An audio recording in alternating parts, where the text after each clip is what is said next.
Episode 29। रात का वक्त। Study room. निया अब भी अपनी जगह खड़ी थी। देवांश के जाने के बाद ही वो अपनी जगह हिली।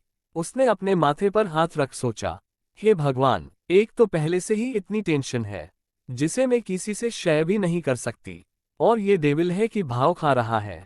इतनी सारी प्रॉपर्टी है, फिर भी एक लड़की को इंग्लैंड तक ले जाने में इसे सोचना है। और क्या कहा, इसे मनाओ। मैं इससे मनाओ? अरे, मेरे हाथ में होता ना तो अपने लिए प्राइवेट जेट मंगाकर चली जाती आराम से। पर अब मैं बंधी हूं तो क्या करूं? ऐसे खड़ूस आदमी को महादेव में मेरे गले में बांध दिया। जी तो कर रहा है कि उस राक्षस को मारने से पहले मैं इसी का गला घोंट लूं। सखडूस कहीं का। ये कह पैर पटक कर वो अपने कमरे की ओर बढ़ गई। कमरे का गेट खोला तो अंदर देवांश सोफे पर बैठा लैपटॉप पर कुछ काम कर रहा था। उसे देखकर निया ने मुंह बनाते हुए धीरे से कहा, खड़ूस हम, और अंदर आकर धम्म से डोर को अपने पीछे बंद कर दिया। देवांश ने सिर उठाकर उसे देखने की भी जहमत नहीं उठाई। वो बस अपने काम में लगा था। उसे घूरते हुए ही निया बाथरूम में फ्रेश होने चली गई। फ्रेश होकर उसने नाइट सूट पहना और बेड पर आकर लेट गई। उसे नींद तो नहीं आ रही थी, पर फिर भी देवांश को अवॉइड करने के लिए वो आंखें बंद कर लेती थी। पर कुछ मिनट बाद ही उसका सब्र जवाब दे गया। उसने तिरछी नजरों से देवांश को देखा, जो अब भी सीरियस तरीके से अपना काम कर रहा था। ये देख निया ने एक आह भरी और अपने माथे को सहलाते हुए सोचने लगी, तारांकन, कुछ तो सोचना ही होगा। कैसे मनाऊं मैं इस डेविल को? और कोई रास्ता होता तो कभी ये नहीं करती, लेकिन अब और कोई रास्ता नजर भी नहीं आ रहा है। क्या करूं? उसने एक बार फिर देवांश से बात करने की सोची और उठकर बैठते हुए हिचकिचाकर कहा, तारांकन सुनिए। ये सुन देवांश ने बिना अपनी नजरें उठाए कहा, हम। तो निया ने चेहरे पर अजीब से एक्सप्रेशंस के साथ कहा, क्या आप मुझे आपके साथ, मतलब आपके साथ आने नहीं दे सकते? प्रॉमिस, मैं आपको बिल्कुल भी परेशान नहीं करूंगी, ना ही आपके काम में दखल दूंगी। मैं बस अपने दोस्तों से मिलना चाहती हैं। मैं उन्हीं के साथ रह लूंगी। तो क्या प्लीज आप मुझे आने देंगे? प्लीज। उसकी बात सुन देवांश ने 2 सेकेंड तक निया का चेहरा देखा और फिर कुछ सोचकर कहा, हम, ठीक है, मैं तुम्हें ले जाऊंगा, बट उसके बदले में मुझे क्या मिलेगा? ये सुन निया उछल कर बोली, जो आप कहो, मैं वो सब करने के लिए तैयार हूं जो आप कहो। बस आप मुझे ले चलिए। उसके बाद आप जो कहोगे मैं वो मानने के लिए रेडी हूं।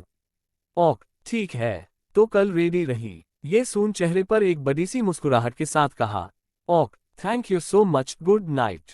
और आप अपनी बात से मुकरेंगे नहीं, ठीक है ना? ये कह वो बिना देवांश की बात सुने चेहरे को कवर कर सो गई। उसकी इस हरकत पर देवांश के चेहरे पर मुस्कान छा गई, पर वो मन में सोच रहा था, तारांकन तुम्हें क्या लगता है डियर वाइफी, देवांश को फंसाना इतना आसान है?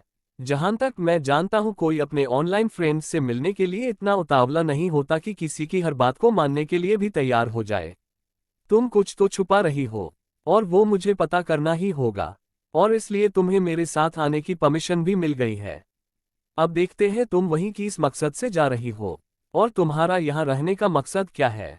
इतनी पावरफुल फैमिली की बेटी होने के बावजूद तुम 6 सालों से गुमनामों वाली जिंदगी जी रही हो, तो जरूर ही कोई बात है।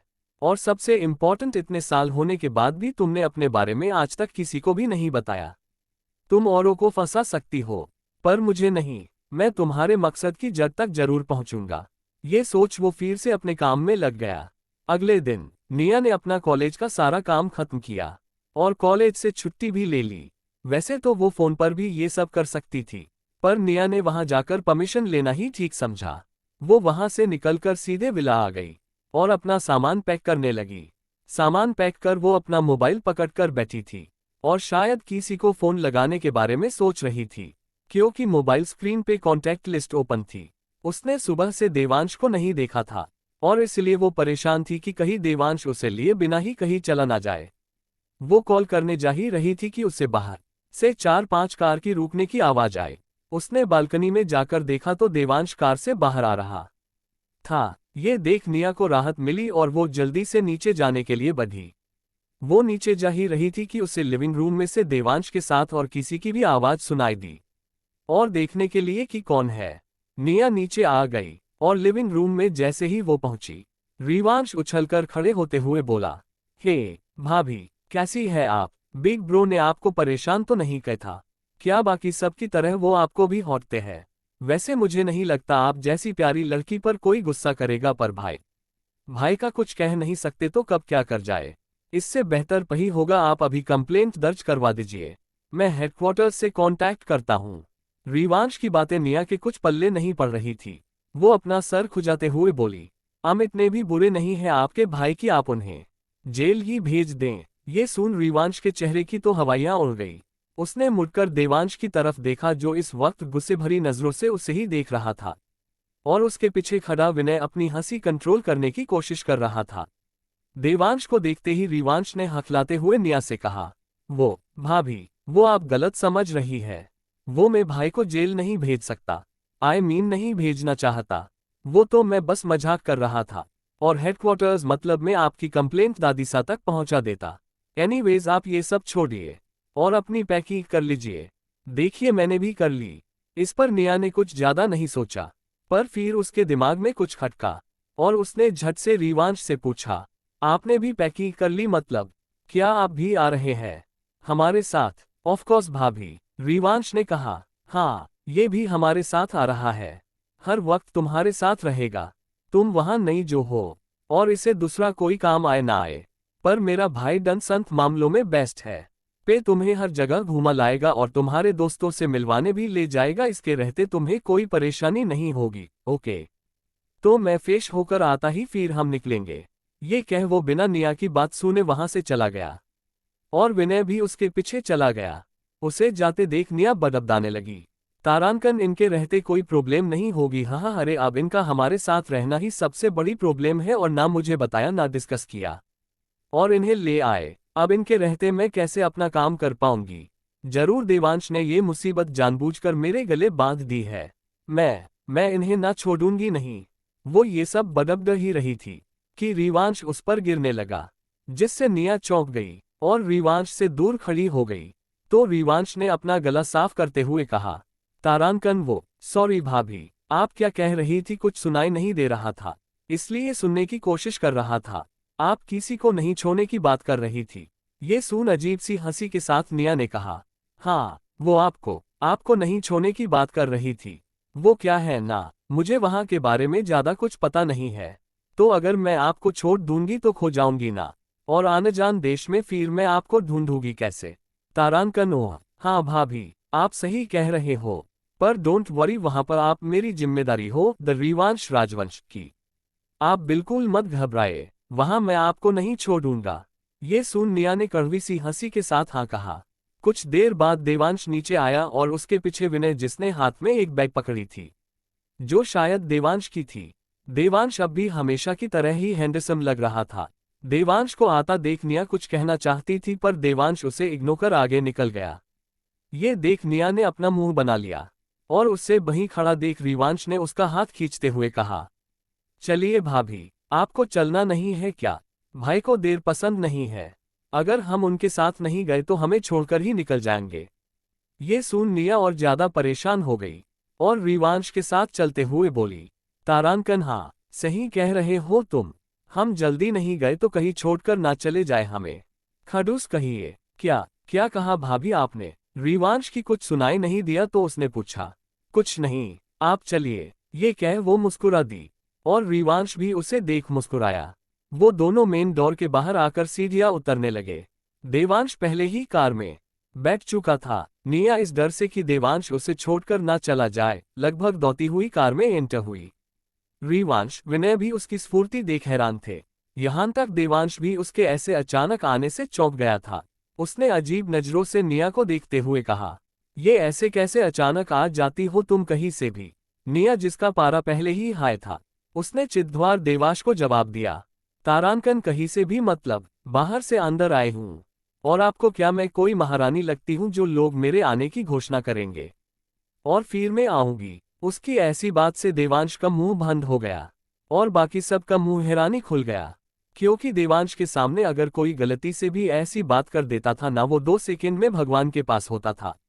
पर निया तो देवांश की पत्नी थी, वो उसे कैसे मार सकता था? पर सबकी लगा कि देवांश निया को कोई ना कोई सजा तो जरूर देगा। पर सभी हैरान रह गए जब देवांश ने कहा, तारांकन सब आ गए हो तो चलो। ये सुन आगे वाला ड्राइवर, जो अभी भी सदमे में था, कुछ हरकत नहीं कर पा रहा था। उसने देवांश को इतना काम पहली बार जो देखा था। इतने में ही रिवांश भी खुद को संभालकर कार में आकर बैठ गया और विनय भी ड्राइवर की पास वाली सीट पर सेटल हो गया। उसने जब ड्राइवर का हिल देखा तो उसे हंसी आ गई। उसने ड्राइवर को थोड़ा सा हिलाया तो वो होश में आ गया और उसने विनय को अपनी बड़ी हो चुकी आंखों से देखा। विनय ने कहा, अगर जान प्यारी है तो कार स्टार्ट करो, हैरान बाद में हो लेना। ये सुन ड्राइवर ने डर के मारे जल्दी से कार स्टार्ट कर दी। कार में एकदम सन्नाटा पसर गया था, कोई कुछ नहीं बोल रहा था। देवांश के साथ रहने से बाकी सबको तो इसकी आदत थी, पर निया को ऐसा माहौल बिल्कुल पसंद नहीं था। पर उसके मन अभी इतनी बातें चल रही थी कि इस बात पर उसका ध्यान ही नहीं गया। कुछ ही देर में वो लोग एयरपोर्ट पर थे। निया जब कार से उतरी और अपने आसपास नजर दौड़ाई तो हैरान रह गई। उसने कहा, तारांकन, आज क्या एयरपोर्ट बंद है? यहाँ कोई दिखाई क्यों नहीं दे रहा? उसका सवाल सुन भी देवांश ने इग्नोर कर दिया और वो आगे चल दिया, जिसे देख निया का मुंह बन गया। उसे ऐसे देख रिवांश ने कहा, अरे नहीं भाभी, आज कोई एयरपोर्ट बंद नहीं है, ये तो हमारा खुद का एयर रूट है, तो यहाँ थोड़ी ना लोग आएंगे। ये सुन निया सरप्राइज्ड तो थी, पर कुछ ज्यादा नहीं। उसने बदबदाया, तारांकन, मुझे नहीं लगा था कि ये राजवंश खानदान इतना रिच होगा, पहले कभी इनके बारे में मैंने सुना भी नहीं। फिर ये एकदम से इतना पावरफुल खानदान आया कहाँ से? हमें ये सब खत्म करके इनके बारे में पता करवाना ही होगा, पर पहले उनका मिलना जरूरी है, कहीं किसी मुसीबत में ना हो। कुछ देर बाद वो सब फ्लाइट में थे।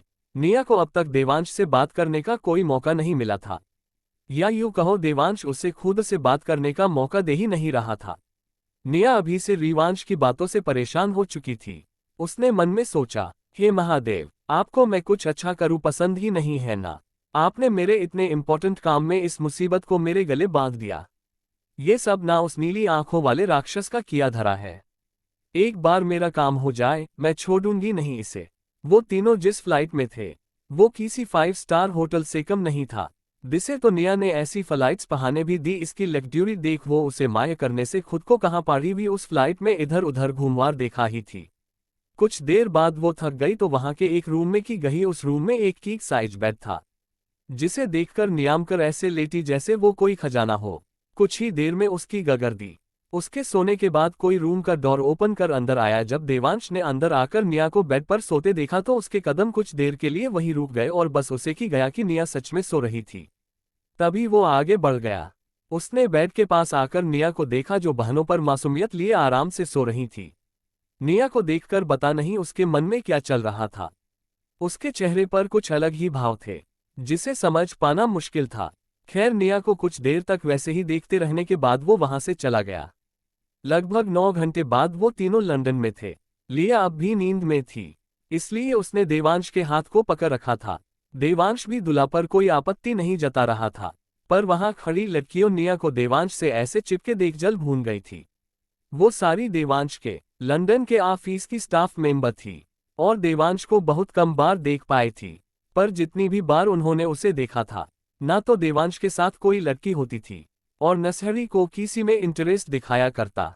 उसका काम करने का तरीका बहुत ही स्ट्रिक्ट था। वो काम में एक भी गलती कभी भी बर्दाश्त नहीं कर सकता था, और अगर किसी ने गति से भी गलत करी की गंभीरता को देखलता ना कि उसे करने फीमेल से भी हुई है तो भी उसे भी वही सजा मिलती जी एक में एम्प्लॉय कह दी जाती। देवांश को कभी भी कोई लड़की सेट नहीं हुआ था, पर अब किसी लड़की को ऐसे उसके करीब देख वो सब हद से ज्यादा जल रही थी और ये उनके चेहरे पर साफ दिखाई दे रहा था। पर देवांश को इससे कोई फर्क नहीं पड़ता था, यहां तक कि आने के बाद उसने उन्हें एक नज़र देखा तक नहीं था। कुछ देर में वहां के मैनेजर और बाकी लोगों ने देवांश का स्वागत किया और वो सब फिर कार में बैठकर निकाल गए। कुछ देर बाद को सभी कार एक बड़े से व्हाइट कलर्ड मैंशन के सामने आकर रुकी। जैसे ही देवांश की कार रुकी, उसने अपने पास वाली सिंट पर नजर डाली तो उसका छोटा भाई और उसकी लिटिल वाइफ दोनों ही दुनिया से बेखबर होकर सो रहे थे।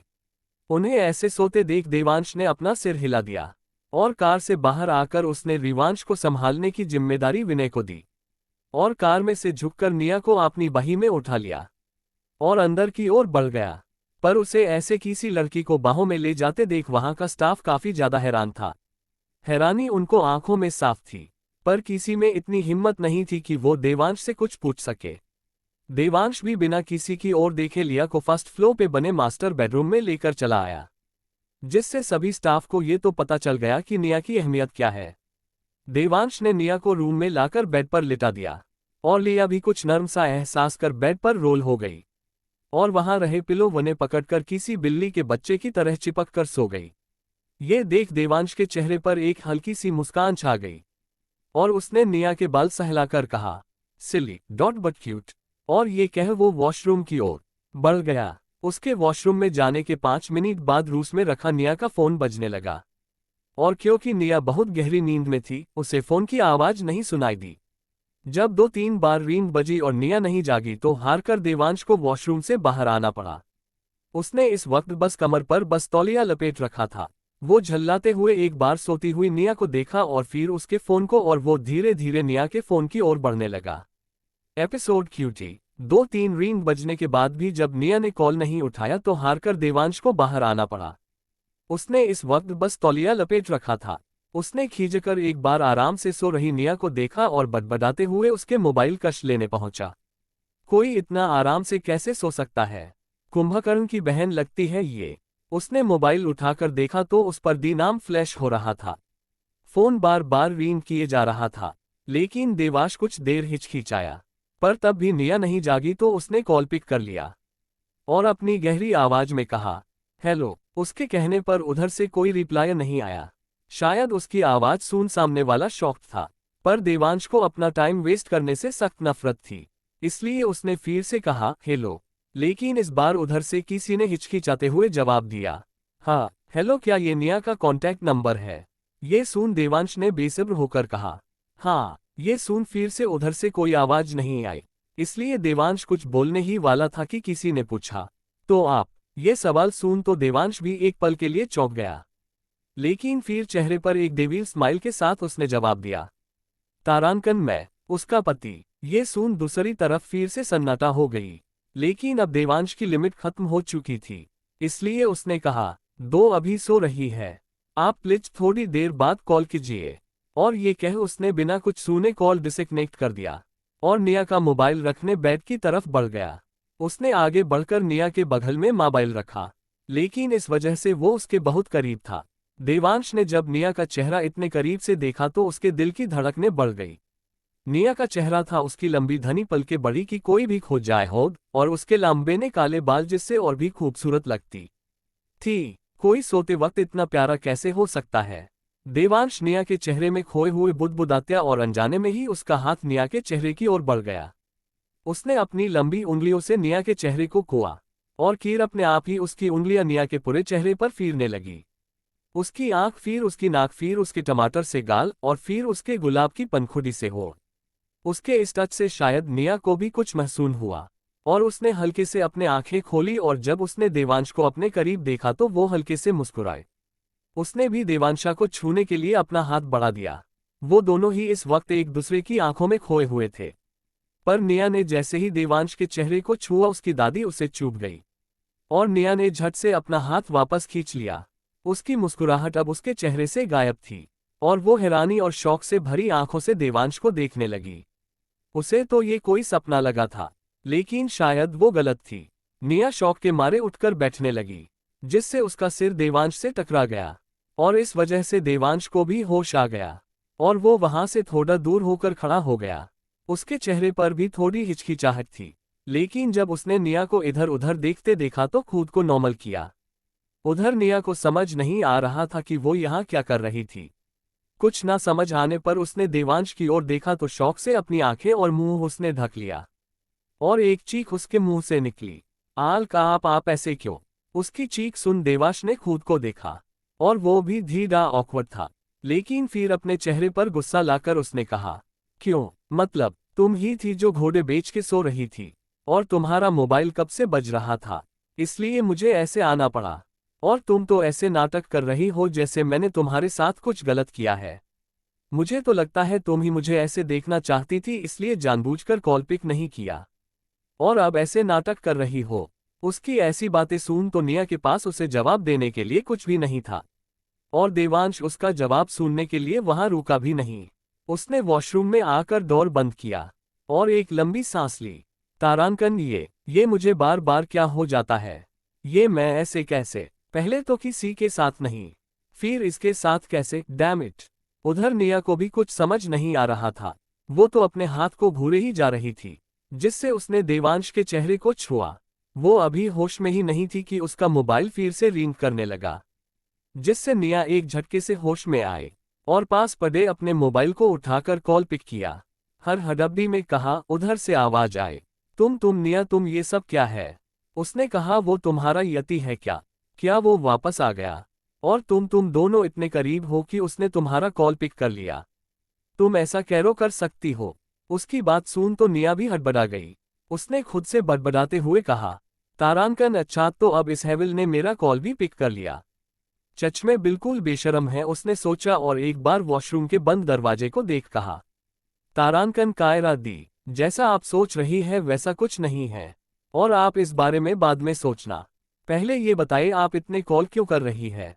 ये सुन दूसरी तरफ से कायरा ने एक लंबी सॉस लेकर कहा। तारांकन, अच्छा ठीक है, मैंने तो ये पूछने के लिए कॉल किया था कि क्या तुम यहाँ पहुँच गई?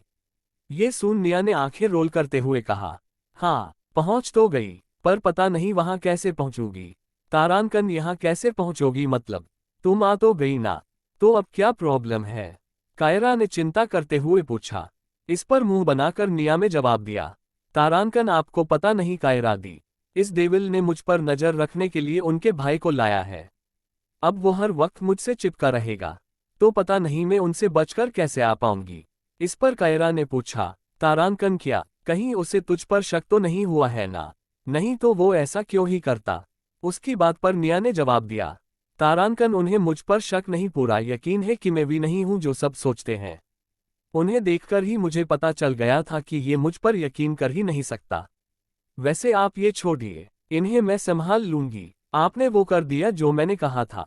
ये सुन कायरा ने जवाब दिया, तारांकन, हाँ तुम चिंता मत करो, मैंने सब कर दिया है जैसा तुमने कहा था, बस तुम जल्दी से आ जाओ, मुझे बहुत टेंशन हो रहा है।